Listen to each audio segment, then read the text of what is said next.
Hey, I got some important news to tell you. Uh-huh. Yeah, my boss, he brought me into his office today and baby, I got some really important news to tell you. We just got a raise, and in a couple weeks we'll have enough money to quit our job and move to North Dakota. Oh. Yeah. Well, that's good. So, One of the problems in communication happens when the message is sent clearly, but not received properly. The technique used here to achieve Agape communication is effective listening, which is defined as the skill of hearing a message so well that the sender is convinced that it has been heard. One way to develop this skill is by paraphrasing. Paraphrasing can happen on two different levels and should be done on both the feeling level, you sound like you were so excited, and the content level. You think we can do this faster by using clarifying responses like this shows respect to the person that's speaking to you and helps to ensure the messages do not get confused. Let's watch this interaction again, applying these Agape principles. hey Marianne, I got some Hey, good baby. news to tell you. What is it? Hey, my boss, he brought me into his office today and he's giving me a raise. You got a raise? Yeah. Oh, that's so exciting. And in a couple weeks we'll have enough money to quit my job and move to North Dakota. Oh, baby, I've always wanted to go to North Dakota. So I had like the worst day today. Like the doctors, they were just like, ugh, they're crazy. And the patients, this person from New York, she was just like, okay, so I'm like, can you please read the screen? Okay, so I'm like, she goes EVTOC, and I'm like, no, start from the beginning.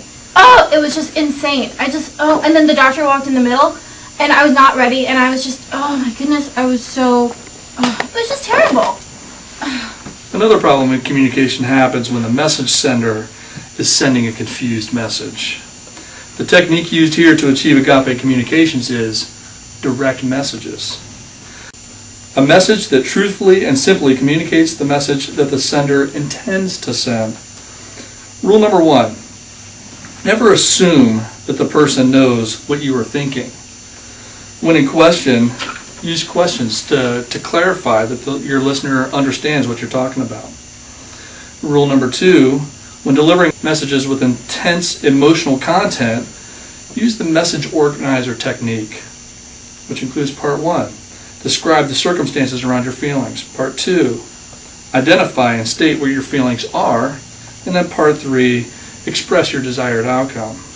Remember, it is the responsibility of the sender to know what they want to communicate and then to do it clearly. Watch this. So I had this really, really hard day today at work. You know Dr. Wall, right? How he likes to be on time and he wants his patients done right away. So I had this patient that came in, and she was from New York, and she was just very difficult.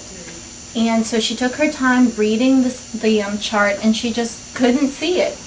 And then before long, my 10 minutes was up, and Dr. Wall came in. Hey. What? Come on, let's go be in Dan's video. I don't want to be in a video, Zeb. Why not? Come on. That's nice and all, but we have to be in Dan's video. I don't want to be in the videos. You can be in the video Why on not? your own. Because I'm I angry with just you. want to play. You are so in trouble when we get home. Whatever. The final obstacle to communication happens when the sender or receiver, neither is working properly. To restore Agape communication here, we need conflict resolution.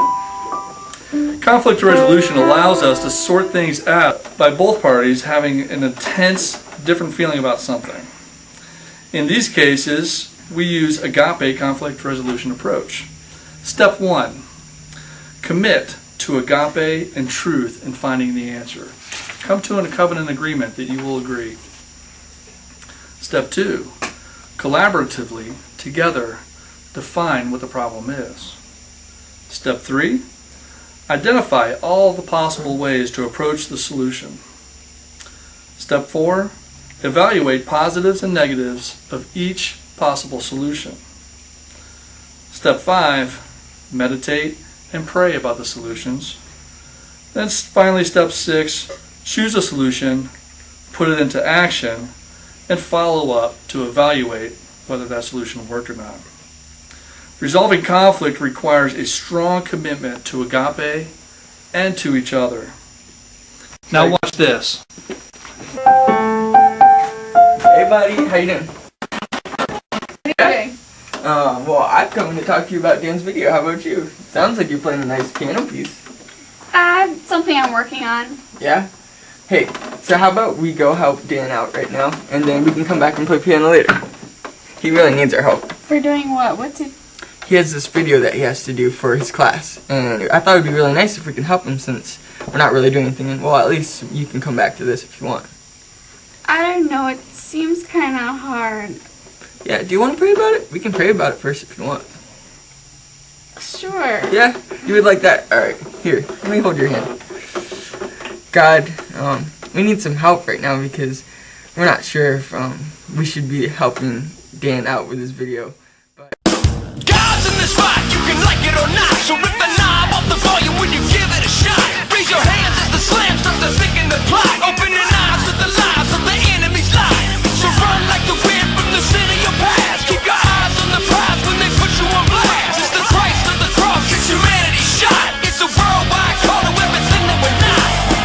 This is the slam, this is the one. And we're gonna work. Uh-huh.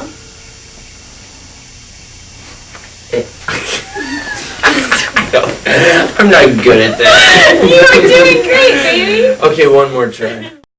So she took her time reading the chart, and she just couldn't. Sorry, she just couldn't see it. really? Well, we can always come back and play piano later if you want. How about we pray about it?